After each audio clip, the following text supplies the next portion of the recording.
మొట్టమొదట ఆదినారాయణుడు సనకసనందనాదులు, దాని తర్వాత వచ్చినటువంటిది యజ్ఞవరాహావతారం.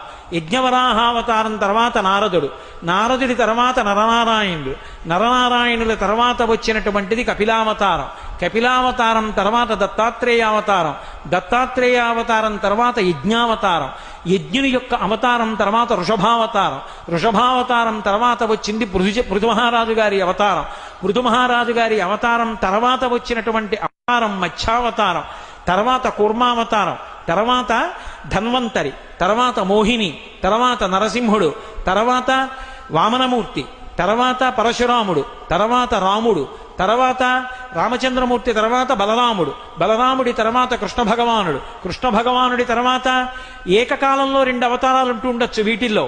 కృష్ణావతారం, కృష్ణావతారం తర్వాత బుద్ధావతారం, బుద్ధావతారం తర్వాత కల్కి అవతారం. మొత్తం 21 అవతారాలు.